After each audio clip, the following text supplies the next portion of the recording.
rock. I got my trucker hat on. Check it out, because we're gonna play some trucker music, trucker slash country.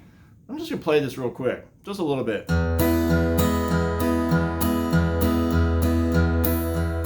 All right, that's called a Boom Chik pattern.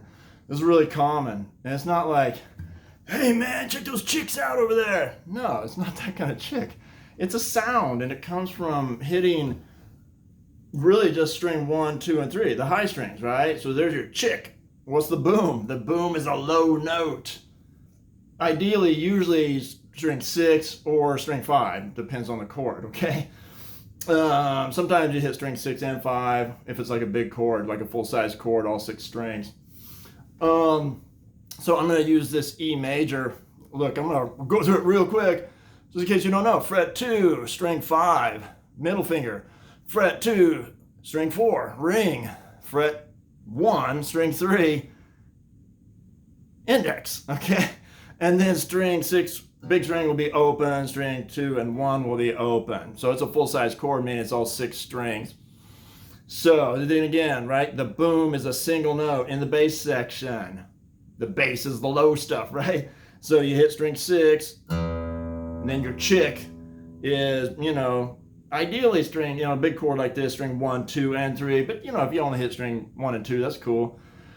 You just really don't want to get those low strings in there. The low strings being 6, 5, and 4, okay? So, again, look, this is actually a really hard pattern. Students, have a really tough time with this. I mean, they can get like 1 or 2 in a row. I mean, that's really usually the problem with any strum pattern, or any complex strum pattern, is doing it like repetitively, like for a 4 or 5 minute long song, okay? Which, again, like a classic country song, which is what you're gonna hear this in. This is really, really genre specific. We're talking like 70s, 80s country music. Look, I'm not a country music expert. Maybe it still happened in the 90s, and maybe it still happens now, but not like in bro country. Like Morgan Wallen, stuff like that. You're never gonna hear this pattern, I don't think. So there's the boom, chick. Boom, chick, boom, chick. Okay, and rhythmically speaking, rhythmic values, think about a 4-beat bar, right? 4 quarter notes. What is, cut the quarter note in half, you get 2 eighth notes, right? Okay, so 2 eighth notes in the quarter note. The boom is your first eighth note. The chick is your second eighth note. So for like, if I was counting out loud, I'd be like 1 and 2 and 3 and 4 and 1 and 2 and 3 and 4 and. Now I've talked about this whole wrist thing with strumming and picking.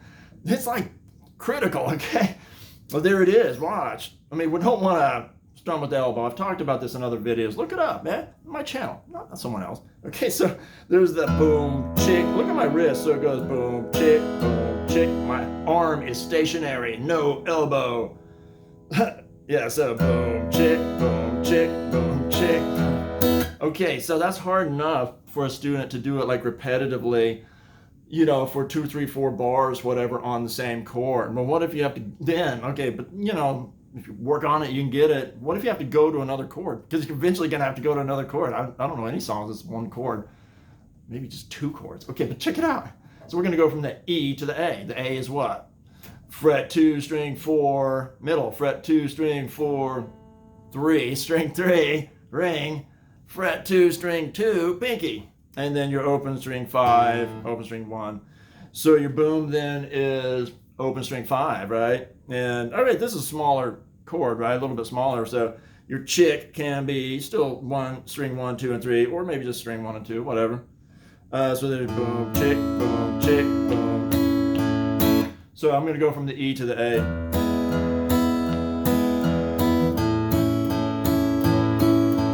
Back to the E.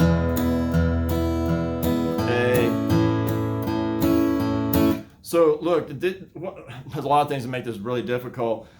Part of it is that wrist strumming thing. The other thing is like, you have to really control the pick. Aim is really critical.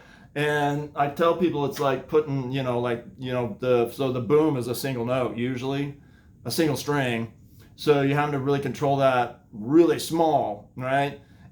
And then you go to the chick and it's like, 3 strings, right? So that's a bigger hand movement. Then you got to go back to the single string and like put on the brakes, so to speak, really fast and control that pick to just one single string. So there's so many complex things about this. I mean, you know, you hear somebody playing like that and you're like, wow, there's nothing to that. Yeah, there's something to it. You know, when you're having to do it for an extended period of time and then change chords. And I didn't even go to a third chord there. Look, I don't even play like this very often, actually. So, you know, I'm surprised I didn't make a mistake. Look, there's actually another pattern. I'm gonna save it for a different video, right? I'm not gonna use up everything on one video. Rock.